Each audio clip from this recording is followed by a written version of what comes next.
So I want to say that it's been a great joy and privilege to be able to know Kevin, to meet Kevin, to have him here a little over a year ago, and to continue to hear him on Frank Gaffney's program regularly. So Kevin, welcome to our time together with the Zoom conference today. Okay, let's see, we're trying to find Kevin's, I'm looking for Kevin. I think I've got him muted. And so, looking around here. Sorry about that, folks.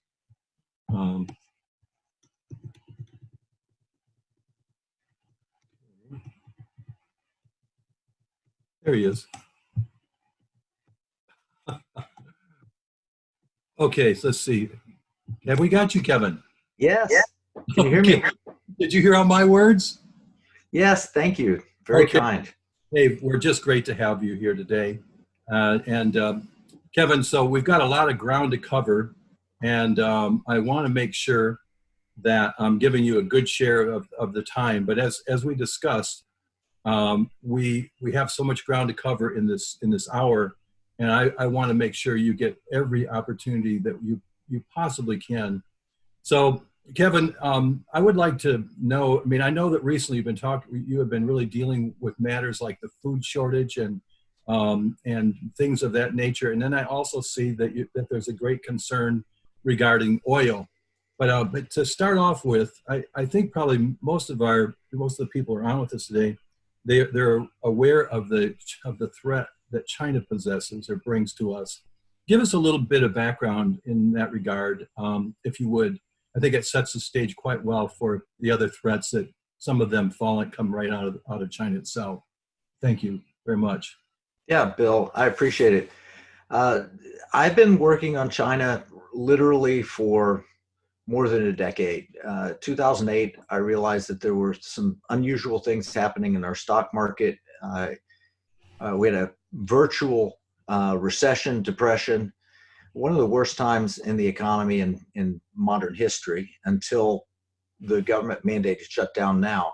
And when I traced back to find out who would want to harm America, China kept coming up over and over and over. China, as you know, is a communist nation. The Chinese people are wonderful. We love the Chinese people. If you want to see great people that are Chinese, look at Taiwan. They're under a beautiful system of democracy. They have liberty.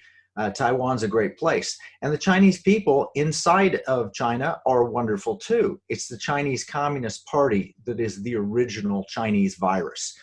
And that Communist Party has world domination plans. They started in 1945, and by the year 2045, their intention is to remake the global economy and the world so that there's heaven above, the middle kingdom, and then all the rest of us underneath. And so they view themselves as the Lord caretaker over all of the rest of the planet.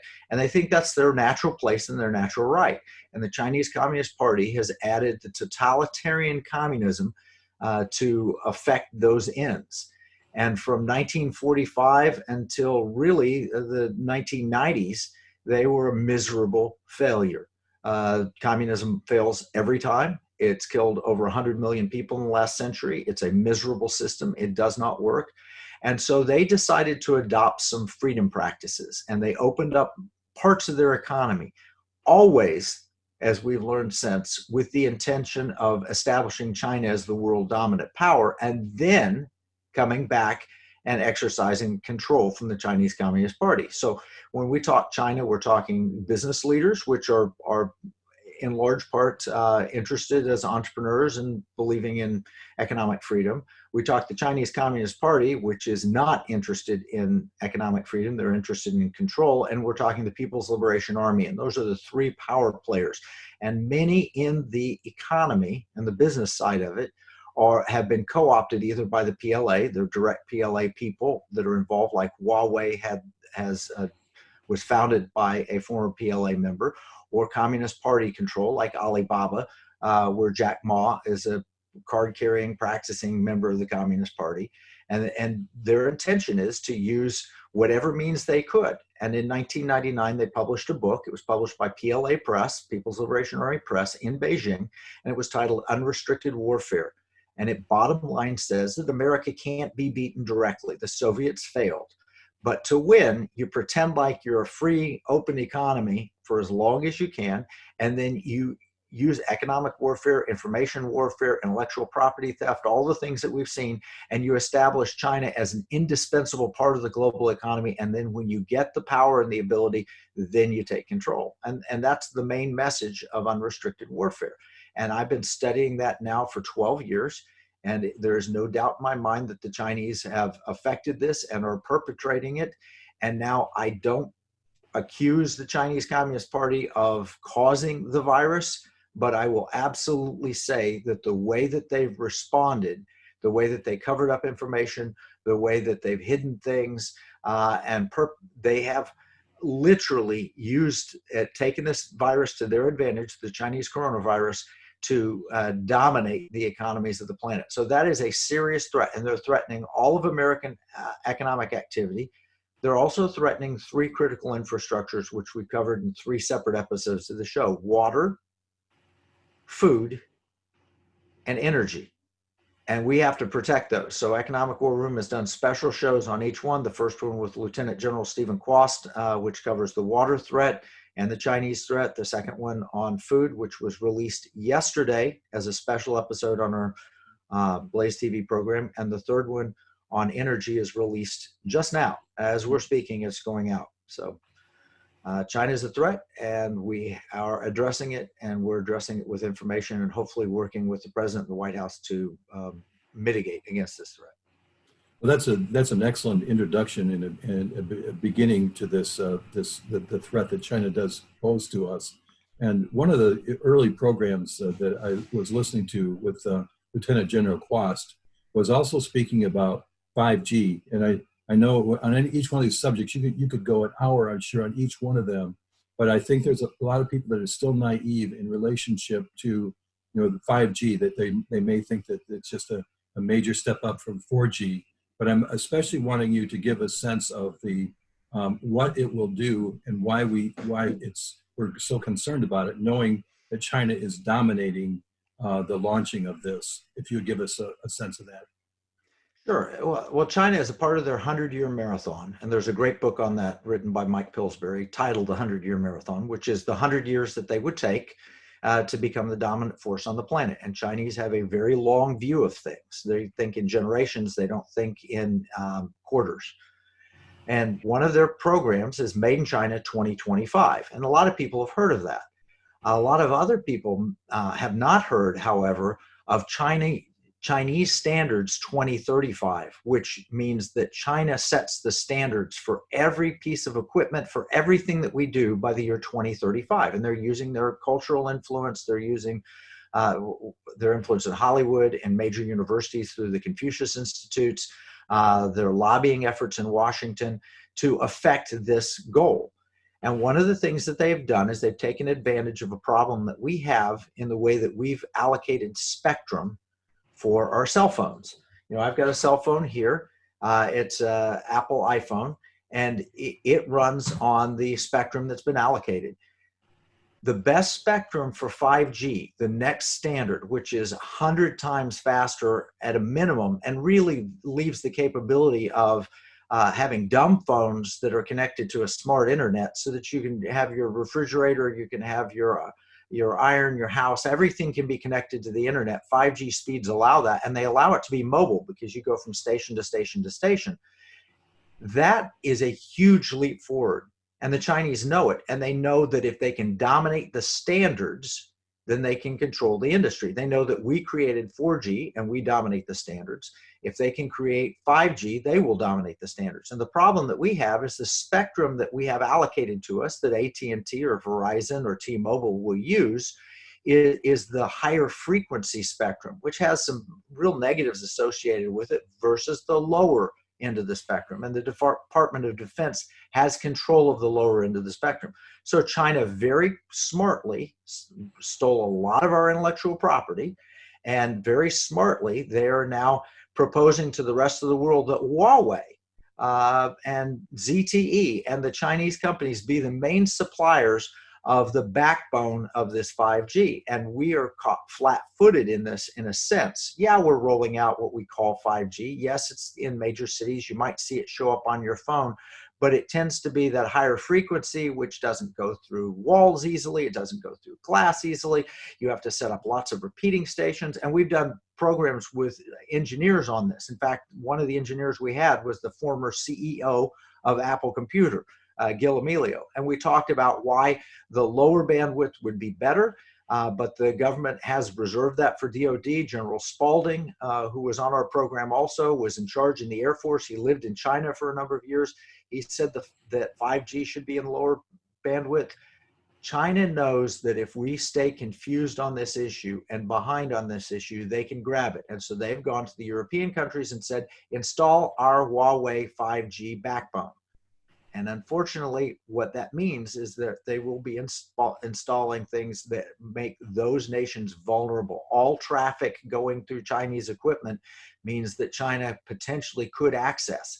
And here's what you got to understand. When a Chinese company produces a product, that Chinese company, by law in China, is responsible to do what is best for the nation of China according to the Chinese Communist Party. They're legally required. Does that mean that they could spy on you?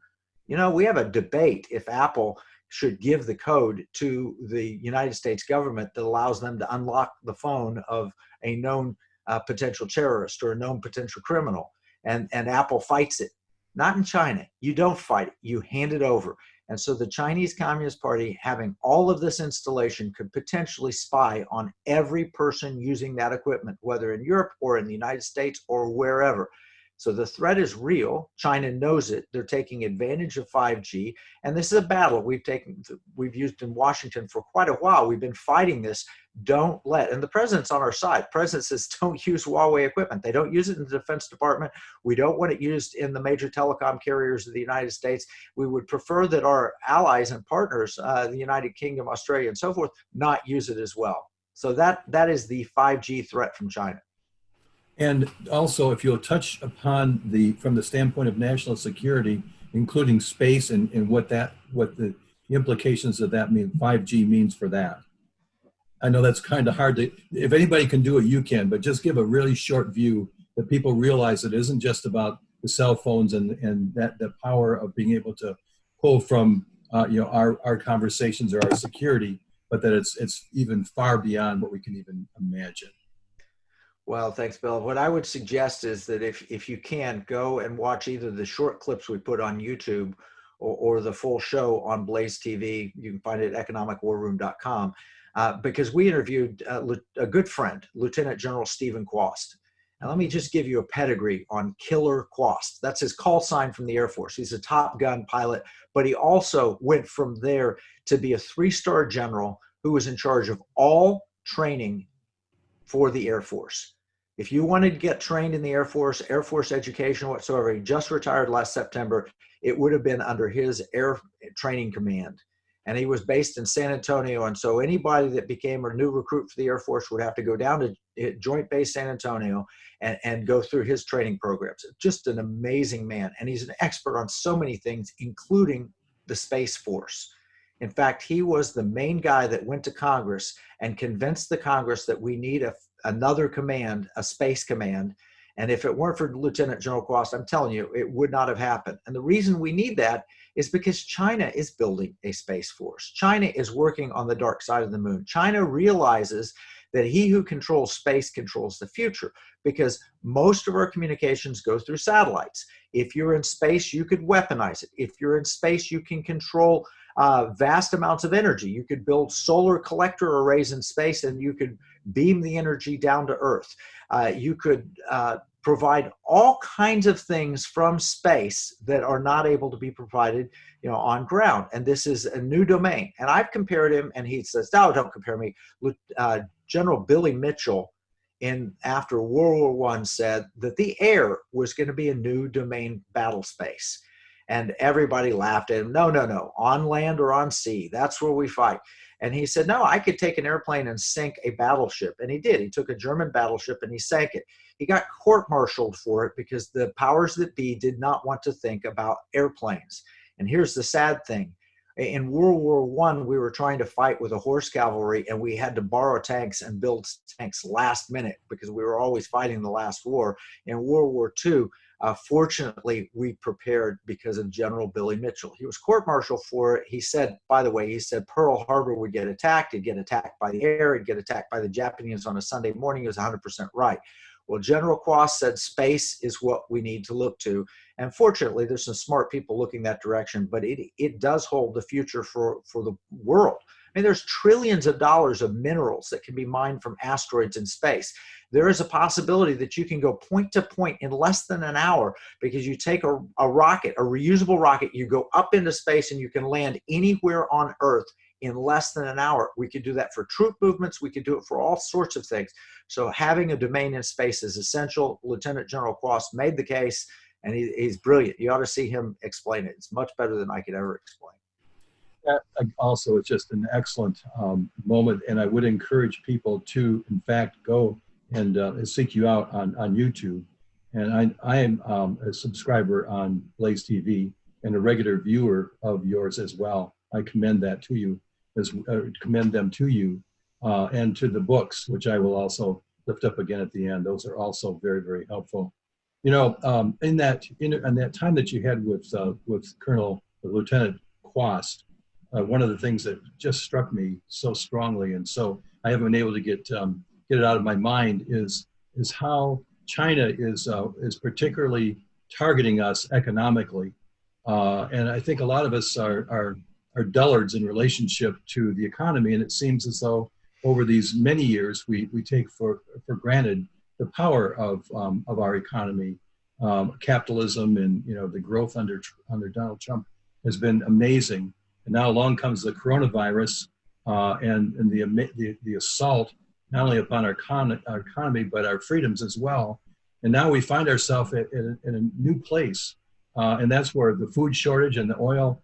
I'd like to go into that, recognizing the fact that if China can see our economy go down, which is one of the very few things, particularly that I think that remain, where we've got a foot up on them, the economy goes down, we're already very fragile.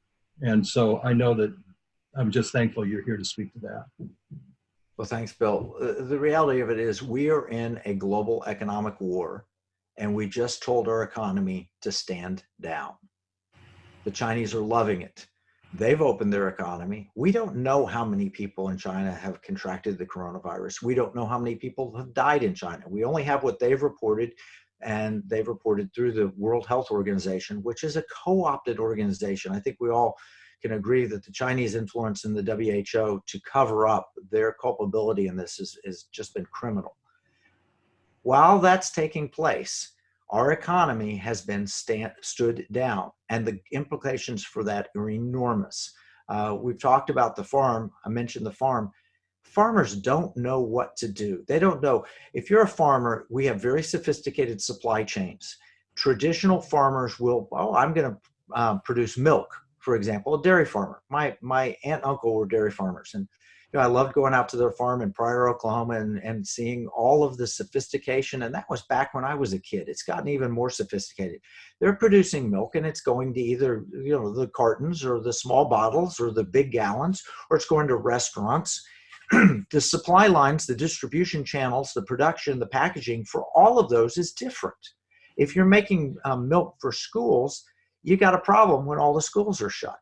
If you're making milk primarily for restaurants, it's packaged different. It goes on different trucks. It goes to different locations, and you can't switch it easily one from another. So what's happened with the stood down economy is farmers are just dumping milk.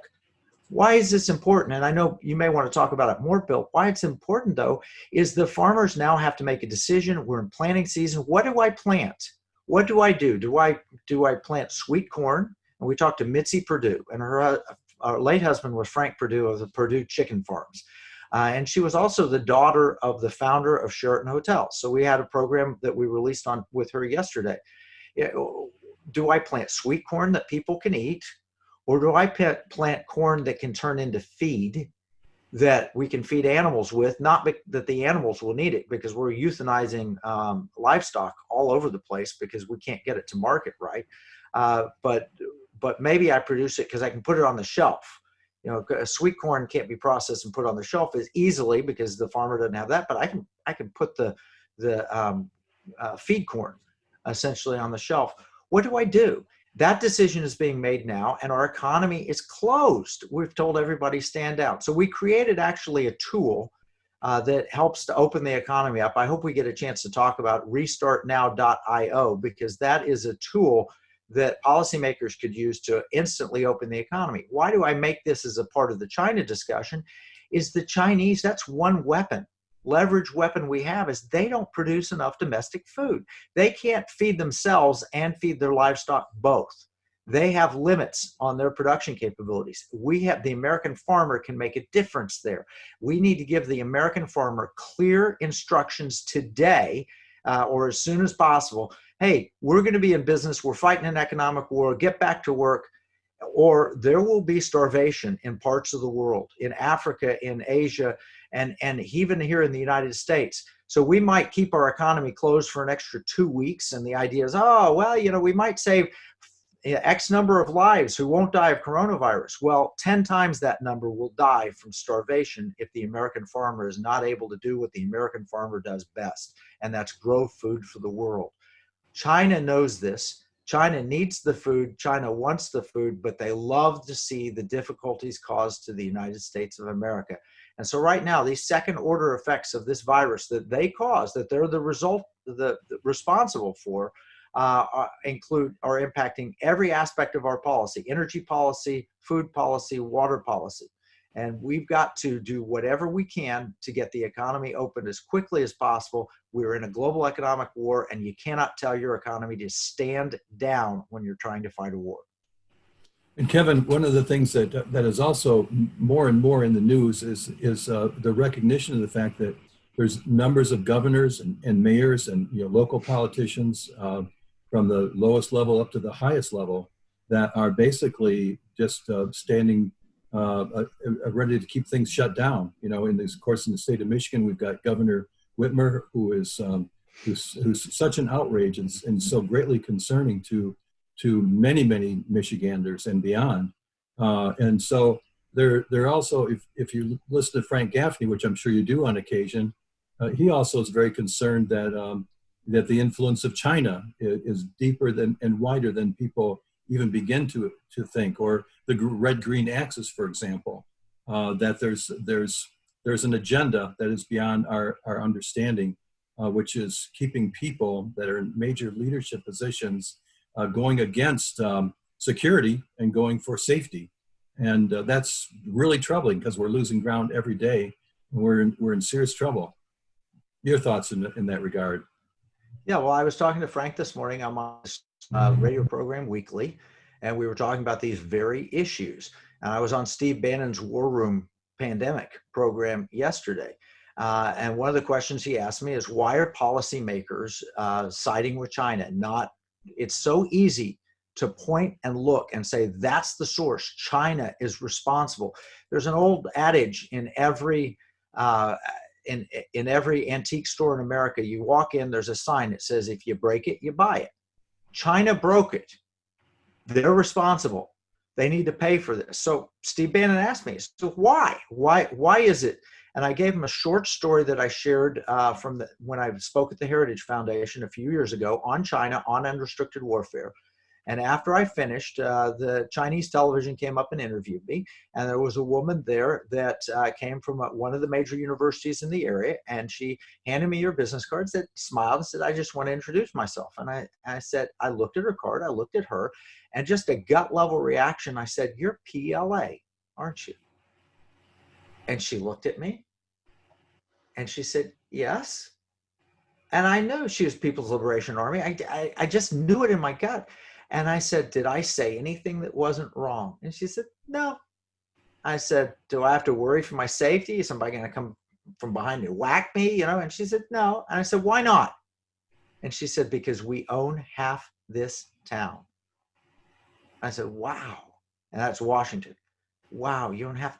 Then I instinctively said, who owns the other half? And she said, the Saudis. There you got it, the red-green axis. And the idea is that the Chinese Communist Party and radical Islam have purchased a lot of Washington, D.C. And that's why sometimes a lot of things that we want to make sense of is like, why aren't our politicians grabbing this? Why don't they get this? This is so obvious. And they're afraid to offend. And they're, in some cases, ignorant. And in some cases, they're sold out to foreign interests. I don't know about the governor of Michigan. I'm appalled by the crazy orders. I think that may just be a personal power grab. It seems unconstitutional to me. We did a program with Kelly Shackelford of First Liberty Institute, and Kelly was talking about how unconstitutional these orders have been against churches and many places. And I hope the Attorney General stands up here. But you in Michigan, you need to realize you've got to vote your conscience. And right now, this power grab to try and destroy the Constitution and take away your civil liberties over a virus, I'll tell you something. Your governor, if they keep farmers from doing the work farmers need to do, and if the economy is so shut down that it's confusing to farmers so that they don't know what to plant or where to go, that your governor will have blood on her hands, because people will die. More people will die of starvation than would ever die of the virus. And again, I go back to this tool, restartnow.io. I went to some of my friends, they're engineers, they're brilliant people, they're data modelers. I said, look, I don't want models like the government has done to say 2 million people are going to die of the coronavirus. I want actual data-driven models. I want to understand, where can we open the economy? And my friend Benjamin Newsma created this tool. It is not funded by big data. It is not funded by the government. It is independent, and it's crowdfunded with an Indiegogo campaign. He said for less than $100,000, he could map out the entire United States and tell policymakers which counties could be opened immediately without restrictions, because inside that county, they had people that were younger, so they were less vulnerable, or they had less heart disease, or less high blood pressure, or less diabetes, or they happened to work in jobs that were more critical to the economy. I said, let's use a data-driven approach. Restartnow.io. You can go there. We've raised $16,000. Sandy Rios has helped. Frank Gaffney has helped. Steve Bannon has helped.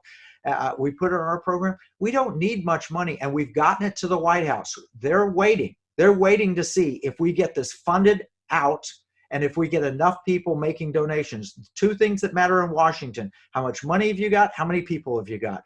We got 280 people and $16,000 in contributions. If we had $100,000 in contributions and 1,000 people, that would go higher up on the list and get to the president. If I can get this to President Trump and he sees it, he can tweet it out, and then the whole country, the whole world would see the intelligent way to restart our economy. So we start the counties that have. I was in your county. I did the nice talk for you, Bill, at American Decency Association in 2 different locations. I remember.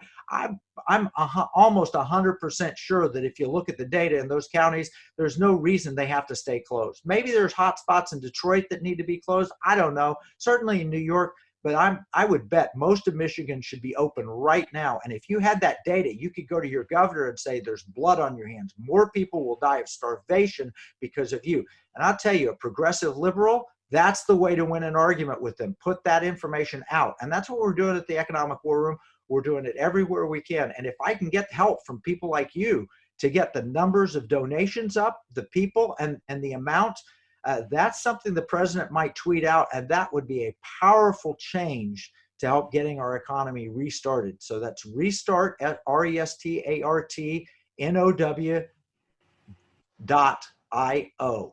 And then you can click there to see how you can fund it. Please help me with this, because that would make a huge. I'm not making a dime off of it. None of that comes to me. I have no interest in getting a dime from it. But the engineers who have put in the long hours, working almost 18, 20-hour days, day after day after day, to do the data mining and searching to give real answers. Those guys, they need the support, and please help them. Kevin, the time that you did have with us, you spoke in Holland and you spoke up here. You were so well received, and one of the things that became so clear. I mean, you don't hide it in the least. You are a man of biblical conviction, the times that we had together where you were talking about the Lord working in your life as a young person and through your family and through the Boy Scouts of America as an Eagle Scout and far beyond that, just how he led you and has continued to lead you and anoint you to be able to have the kind of background and training that you have as an economist, you know, which is such a difficult subject for so many people. And you just bring it down and break it out. And it's to have a regarded, respected voice like you for such a time as this is it's just a privilege to know you and to see what God is doing in your life. I saw that particular program. What on Blaze TV? What number was that with that specialist? Well, we put that also on the YouTube. That is our special on 7 steps to restart the economy now. If you go to economicwarroom.com, it pops up right in the middle. You can watch it free. We've tried to put as much content outside the paywall so that people can see the free stuff now while we're sequestered in our homes. And so you don't have to subscribe to Blaze to see that one. Just go to economicwarroom.com and click on the link Watch Now when it says 7 steps to restart the economy. And I do want to share, Bill, I thank you for the kind words. I actually was not the Eagle Scout. I was the black sheep of my family. My father was an Eagle Scout. My brother was an Eagle Scout. His 2 sons are Eagle Scouts. Everybody in my family, I dropped out. And that is one of the greatest regrets of my life. I dropped out over stupid reasons. They changed you had to get a skill award in addition to getting your merit badges. And I was going to beat my brother, and I'd already gone through the program and gotten all the way, and I was just biding my time to get my various levels. And the scouting organization changed the rules and said you had to add these skill awards. And so what I did was I said, oh, that's an ex post facto law, because I was studying the Constitution. And of course, the Boy Scouts had every right to do what they did. I had not served my time. I quit. I think that's the last thing I've ever quit. And from that, I learned I never want to quit again, because I have such respect for my father. My grandfather was a silver beaver in the Scouts. He put in 50 years in scouting. And so my whole family, and I'm very proud of my brother and my father and my nephews, but that's the one thing in my life I've quit. And my wife says, you never quit anything. I said, well, I quit that, and I'm never quitting again. That's a beautiful story, and I do recall you talking about that period of time in your life. As we continue, even as we talk about the food shortage and what you were talking about, the farmer, and what a precarious position she's put in, she, in times like this, as to what to plan and what's the government got in mind, and are we going to be shut down, or are we going to be able to open up, and having to decide whether they get rid of hogs or cattle or dump or burn or destroy the potatoes and all those kinds of things. We also hear about the fact that this food shortage, if it continues for much longer, we might very well find ourselves going to grocery stores and finding hostile people there. I don't think that's outlandish to think that. Can you give me the perspective that you have? Yeah, not only is it not outlandish, it's something that George Soros personally has discussed. We put this in our program with Mitzi Perdue. George Soros in 2012, almost gleefully. It was a very strange thing. He was interviewed about civil riots. Yes, yes, yes. I mean, he literally said it that way. He said, yes, yes, yes. It's written in the transcript where he said, yes, yes, yes. He's almost excited to see civil riots. And you know why? I think it's the Cloward-Piven strategy. I was talking with Sam Sorbo, and some of you may know Sam. She's an actress. Her husband, Kevin Sorbo, who was Hercules and so forth. Wonderful Christian couple. They've made some wonderful Christian movies. Anyway, I was talking to Sam on her radio program a couple of days ago, and she said, what do you think about Cloward-Piven? I said, it's happening right now. Cloward-Piven was basically the idea that you overwhelm the system so that the government is forced to put in universal basic income, UBI, which means that they pay people to stay home. And literally, we're paying people more money. People are getting upset because, oh my gosh, why don't you just lay me off? If I got laid off, I'd make more money from the government than I get paid by working. So they're mad at their employer for keeping them employed, which is crazy, but that's some of the mentality. The idea of the Cloward-Piven strategy is you literally force the system to the point of extinction, to a point of failure. And when it gets to that point, then the government has to step in and we socialize everything. It's a path to socialism through crisis. It's the same as Rahm Emanuel said, never let a good crisis go to waste. And yes, there will be food riots. We had virtual riots over toilet paper, and we had plenty of toilet paper in the system. We just had, office buildings had the thinner, cheaper toilet paper, but we could rearrange in time, and now there's toilet paper back on the shelves. Food's not the same. It is not the same because the food that we eat today was an idea in the farmer's mind a year ago. And the food that we're enjoying now is the result of all of that work leading up to it. The average person, I know the people with that are your friends, Bill, and in Michigan, you know where food comes from. It doesn't come from a restaurant or a grocery store. It comes from a farm. It comes from hardworking people who are producing it. You know that. But if we stop the farm putting out, and by the way, this isn't a choice, well, I'll just lose a little bit of money. This is a choice whether I'll ever be able to farm again and go bankrupt and lose what my family has had for decades, maybe century. I'll lose that if I make the wrong decision. This is not an easy decision for farmers. The only way out is to give a call to the farmer. Hey, we're going to make it work. We're going to provide for you. We're going to make sure the supply chains work. We're going to get your food to where people are fed by it.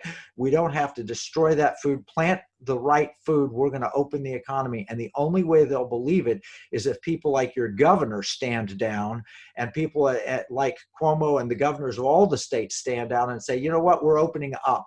We're going to open up. And, I believe that God is going to use this. If you read 2 Chronicles 7:13, that's the passage before the if my people call by my name. And to give you, if I could, I want to give you just a short Bible lesson because I've studied 7:14 in depth. I've mentioned it in every talk I've given for the past 10 years. Well, almost most every talk. I've said we've got to cry out to God in repentance. But to understand how that works, you have to understand the context of the passage. And the context of the passage is Solomon has just finished building the temple. And he built the temple and he said, oh, wow, what if we lose the temple and foreigners come and take it? So he asked God, he said, hey, if your people in this place pray to you and say, God, will you take care of us? Will you hear their prayers? Is it because of the place? Or what if a foreigner comes in and takes this place? Will you hear their prayers instead of ours? What if your people aren't in this place but are someplace else? Are you going to hear their? He walked through every combination of permutation regarding the location, and God answered him in a dream. And here's what he said in 7:13, and I'll put it paraphrased in modern terms, but look it up, any translation you want. He said in 13, he said, if there's a drought, if there's locusts, or if there's a plague or pandemic, and I send those among my people, if I allow those, send those, if those happen, then he said, if my people, not people at the temple, his people, wherever they are, who are called by my name, will humble themselves and pray. I think we've been humbled by this. The great mighty United States has been humbled by this. So we got to pray. And people are searching for prayer on the internet more than any other search term, according to some Google reports I saw. And seek my face, not just God, I want your hand, help me out. I know when my girls come to me and seek my face and not my hand. When I see, Daddy, I love you. What can I do for you? Daddy, you're the best dad or whatever. When I hear that, they're seeking my face. When they come and say, hey, I want to go to a movie, where's your wallet? They're seeking my hand. And God knows too. Seek my face and turn from their wicked ways. That's what we need to do, repentance. Then I'll hear from heaven, forgive their sin and heal their land. I appreciate the sharing of that scripture and breaking it out as you did. Kevin, as we continue, a couple of things I want to make sure that we don't miss. One is one of the questions that I don't see much dealt with or answered is we have seen this administration, the Congress, vote that the spending bill into place, 2.22 trillion, and some are saying that it's ultimately going to amount to $6 trillion. And I really have wanted to ask you this, but how are we going to dig ourselves out from this hole? It just seems like it went so easily, and yet I'm trusting and believing that we are going to pay a great price for this long term. Hey, give perspective, if you would. Well, if you watch the 7 steps to restart the economy now program that I did, it was a live stream. It's free. You can go to Economic War Room. We cover the 7 points, and one of those points is that just face it. We can argue or we can fight. The reality of it is, the government has provided $6 trillion. And our economy needs it because the economy operates about $5.5 trillion every 3 months. That's our quarterly GDP when things are normal. And the economy's been told to stand down. You've been told to stay in your homes. You can't do a lot of things that you do. So the government stepped in. And I understand that. It's not the way that I would do it, but we need to ride that rather than fight it. And what I mean by that is we need to make sure that that money is being used the liberty way as much as possible. And then another step was make China pay for it. If you broke it, you buy it. And I gave 2 solutions in there that would help us pay and dig out. And we should have done these anyway. We're giving up assets that we could have grabbed and used for future economic growth. We're having to borrow from the future to make it work. But still, we can pay for the $6 trillion. 2 ways. One of them is recognizing that China has been stealing from us. They steal intellectual property that the US government themselves has said valued at $600 billion a year. But that understates it because they build on that value, because one innovation leads to another innovation, leads to another innovation, and so forth. If we will stop the intellectual property theft, if we will move the manufacturing of our key pharmaceuticals and other products back to the United States, if we will say to China, you caused this, you're going to pay for it, and we force them to change their ways and their systems, or we don't do business with you. If we will do that, they will end up paying for a good part of it, but not all of it. The damage is that severe. So the second area that we can do, and it's a low-hanging fruit for us now, if we will stand up and do this, is we have seen a drastic remake of our healthcare system.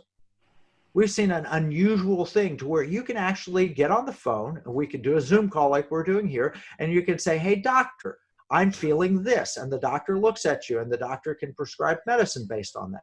There's talk about having pharmacists be able to prescribe medicines after a doctor gives a report. There's talk of telemedicine across state lines. There's talk of healthcare insurance provided across state lines. If we would revamp our healthcare system in a liberty-oriented way, and I walked through some of the ways to do this, and we did a whole program on it with Foster Friess. I don't know if you're aware of Foster Friess, billionaire, phenomenal guy, and he has a program talking about, Patients USA, but you can watch it. It's on YouTube. And we talked about getting pricing, healthcare pricing, transparency, so you know before you go to the doctor what you're going to be paying for. All of those things could add to the economy at least a couple of $1 trillion a year in economic growth. And it would save the government all kinds of money. And so we can slowly start to get out of this. Oh, in 5 years, if we do both of those things, I predict that we could not only have paid off this huge damage by hitting this chug hole in the economy, but we also will be in a better position going forward. Our economy would be stronger. Both of them are liberty driven. We face at this moment a road, and we can go one way or the other. One way leads directly to tyranny. And you've had a taste of it in Michigan, where the governor's told you, you can't get on this kind of boat on the lake, but you can get on this kind. And it's happening all across the country, where you can go pull up to a Sonic drive-in, roll down your window, interact with someone that's bringing you food, hand them money, let them breathe in your car, you breathe on them, but then you're told you can't pull up into a church parking lot, turn on your radio, and listen to a sermon. That's wrong, but you can do the other.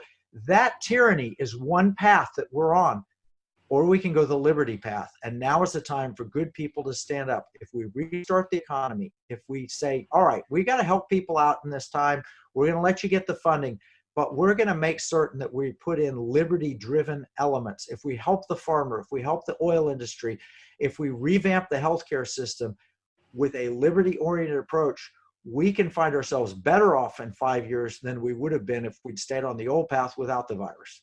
Right. Kevin, on the one hand, you are an amazing optimist, but you're also a realist. And looking at it from the realist side, there is so much opposition to President Trump. And I think right now there's even a question about, it seems as though Trump is knocked back on his heels. It seems as though there's a loss of the momentum that he had. His economy, which was a high water mark for this administration, has basically been knocked basically to the ground. He's got amazing opposition against him. You know, we recognize the fact that the coronavirus and all these other things that we're seeing, the assault upon the food chain and so on, it isn't by chance. This is happening as part of the agenda. And he seems to be rocking and rolling. Yet at the same time, he says, we're going to come back. We're going to bounce back. He's very optimistic. And, you know, and realists like myself would say, really, with the team of people that you have, how in the world is he going to do this? And how is this, we're looking for investments to come from a liberty standpoint and not from the leftist standpoint. But where are the stand-up people that will assure that happens? Well, my wife is painting a painting right now. It's titled March of the Deplorables. It's about all of the people that were accused of being deplorable that helped put President Trump in the White House. He is in a bad position, and we need to pray for him. We're in a bad position, but we're not in as bad a position as the 3 Hebrew children tossed into the fiery furnace. And we can say, our God is surely able to deliver us.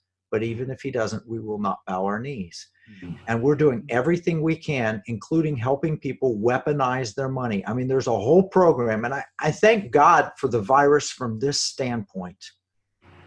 I was having a difficult time getting our data out to the world on how we could weaponize our money, how people can use their investments, not to send it to China, which is what we're doing, unfortunately. There's something called the Thrift Savings Program. It is federal employees, retirees, veterans, and active service members are sending money to China through the Thrift Savings Program. We did a whole show on this, and they're helping fund the Chinese companies that are doing all these horrible things around the world. We're telling them there's a better alternative. Let's be patriotic investors. The average person doesn't think twice about where their money is ultimately going. They send their money to the advisor that goes into the S&P 500 or that goes into a stock market in some way, and they have no idea if it's going to help America or hurt America. We're training financial advisors to help weaponize client money so that they can help save America. All of these programs are now getting attention because of this coronavirus. Yeah, the Thrift Savings Plan. State that once again, because this Thrift Savings Plan is also where we're helping to fund China, their military, their explain that to people. They need to understand the significance of that. Okay, so a couple of decades ago, the federal government said, hey, if you work for the government and if you work in the military, or if you're a retiree or a veteran, you can set money aside and we will match and we'll help you with that. And that money is like an investment pool that will be invested in with the best managers possible. So they handed it over to a board that oversees this and said, you just manage it, make sure it gets invested the best way possible. And over time, that board has been leaning more and more towards buying major stock market indices. And one of those indices is the MSCI EFA index, which if you want international exposure, you get Europe, Australasia, and the Far East, which is a good mix. It's big developed countries of the world. Well, that board has decided that they're going to switch their international investments, some $50 billion, from the EFA index to the MSCI All Country World Index. And at the same time, China has lobbied the All Country World Index to ramp up the amount of money that goes into Chinese stocks. Now, mind you, some of the stocks that are in that index are sanctioned by our federal government as being inappropriate. Some of them are weapons manufacturers. Some of them are monitoring the Muslim Uyghur population. Some of them are potentially violating human rights. And yet our servicemen and women's money's going into that. So we did a program and we called in several veterans. One of them was my friend Alan Clark, who lost 2 legs in Vietnam, served in the Bush administration as the Undersecretary for Veteran Affairs, overseeing all of military graveyards and grave sites and so forth. And he said, that's crazy. I don't want my money funding communist China. And yet that's frankly exactly what's taking place. We've said, Mr. President, don't do that. He's heard us, and now his lawyers are basically telling him, you can't just stop it. That Thrift Savings Retirement Board has control of this. So we're trying to give people an alternative to invest patriotically instead of just money coming out of their paycheck going automatically into communist China. Yeah, that's significant. Now we're moving towards the hour and getting ready to close things up. Though we hope to do this again sometime with you if we ever can find the. You're probably just going to get continually busy. So I just appreciate you squeezing some time in for us. But Kevin, one person here is saying when you're talking about the insurance, which you only touched on that for a moment, you in no way are talking about Obamacare, and enabling that or helping to prepare the way for that or to strengthen that. So comment upon that, would you please? No, I'm always, in every case, take the liberty approach. And I don't like Obamacare. I would rather have less restrictions and more freedom of choice. So Obamacare says you have to have these things included in your policy, and you're required by law to have such a policy. Now, I'm fortunately exempt from that requirement because I'm a member of the Cherokee Nation, and they gave all these special provisions. If you're a member of a native tribe and you have access to native health care, then you don't have to be enrolled. So I'm exempt from that, but I go out and buy private insurance. I just would rather have the choice to buy the insurance that meets my needs. And if you had insurance companies offering across state lines to where you could get whatever insurance. So let's say you want minimal insurance, you're young and you say, I just want very catastrophic insurance. Everybody ought to have the maximum choice and the most free market. We did a great show with Bob McEwen, former congressman from Ohio, and he talked about third-party payers. And when you have the government as a third-party payer, that means they neither consume the product and they don't pay. It's not their money for the product. Then you have the worst of all situations. College education and healthcare are 2 of the highest fastest growing inflation areas, and both of them have massive government influence and third-party payers because you get scholarships and everything else. We need the free market to work. Free markets work and they drive costs down. When government gets involved, it drives costs up. So what I'm suggesting is a reworking of the health insurance laws to remove Obamacare that would actually allow people more freedom of choice to buy the policy that's right for them. And it would allow the insurance companies to offer the policies that they can make money at that are right for them.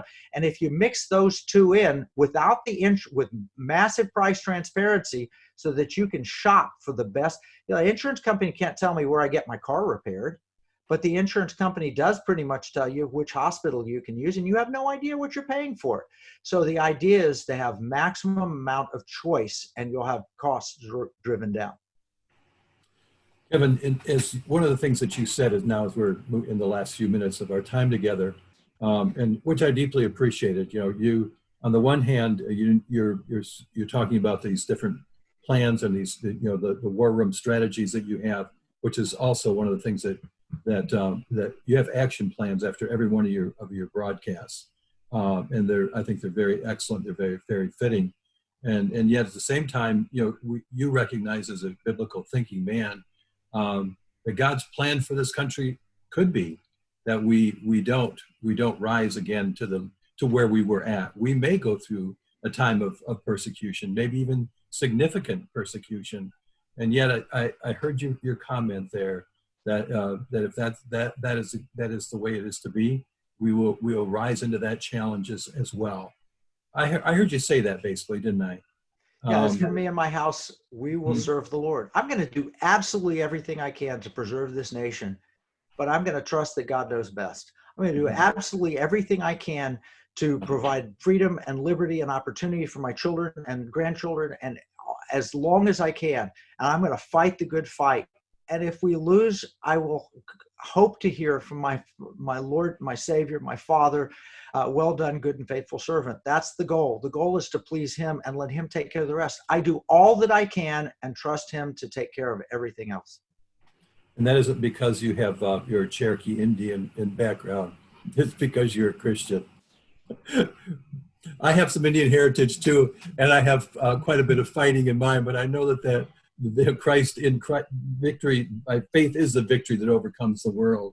But I also recognize, as you do, that the trials and tribulations of life, that God sends them, and we are strengthened by it. My desire as well, and I know that these that are listening, it isn't so much about me anymore. It's about those that come after us. And this country is still very much worth fighting for. And I think the thing that encourages me is I am seeing people that are rallying and rising and hungering for Christ, because I think you and I think many on this call, we recognize that without his help, we're doomed. National Day of Prayer is coming up this coming Thursday, a week from today. And I know that sometimes as somebody that's been a part of that over these many years, always organizing it here locally, there's been times where you just come together and you feel like, well, it's a nice gathering, but where's a sense of God, in this time that we're having, I believe that there's going to be some tremendous gatherings across this country. And I believe that it was a very fitting time for there to be tears of sorrow, tears of calling out to God in repentance for the sin of our nation, because truly our country is deserving of the wrath of God. Every nation is, every human being is, but God has been so gracious and so merciful to this nation, and he has been to me, and I know you would say the same. But Lord God, help us, huh? Amen. Kevin, I'd like to have you close us in a word of prayer. And but before I do that, is there anything further you would just like to remind people of, or point them again to where they can find you, as you'd like to do there? Yeah, the first two things I'd suggest is economicwarroom.com, and you can see a bunch of our programs. Go to our YouTube page, and there's so much information there. If you scroll down and look through the different tabs, and then restartnow.io. And I'm asking you, please help my friend Benjamin. If we could get him, if you gave $5, $10, $15, it'd make a big difference in helping open our nation. But the most important thing is to read 2 Chronicles 7:13 and realize we have drought, we have locusts, we have a plague, and therefore we must cry out to God. Amen to that. And before, I'm going to ask you to, maybe I already did ask, I'm going to ask you to close in prayer. But I just want to point people to next week. We usually have a National Day of Prayer event here, and of course we won't be doing that this year. But we will be online next week at 1:00, and we'll have a time of prayer together as the Lord leads. And so that'll be between 12 and 1 instead of at 1:00. So Kevin, thank you again, brother, and please close us in prayer. Thank you, Bill. Heavenly Father,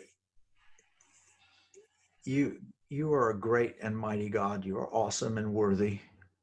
You have seen, literally, Lord, you've watched men build and seen it torn down. You've seen empires rise and fall. You have seen arrogance and you have seen humility. And you have set this earth as your domain, where you are God in control over it. And we have foolishly usurped your authority and handed it over to the evil one. And he has been named the God of this world, but you are the God over this world, and you are the one true God, the only God. And you are worthy, and you are righteous, and you are just, and you are pure. And we are so very unworthy. And yet you loved us so much that you sent your son, Jesus Christ, and he taught us the way. And Lord God, you gave us a path through his death, burial, and resurrection, through his shed blood, his broken body. And Lord, for those who have received that, we are so grateful. Help us, Lord, to remember that we can share that truth with those around us. Help us to take this time and use it to spread the gospel of Jesus, to do everything that we can to honor and glorify your name. Father, I thank you for what Bill Federer said. He said, the most important thing we can do on this planet if we know Jesus is to share the gospel of Jesus Christ, because that is the solution for this world. And then he said, the second most important thing we can do is preserve the freedom that we have to do the first most important thing. Let our lives be dedicated that way. Father, I ask that the coronavirus end.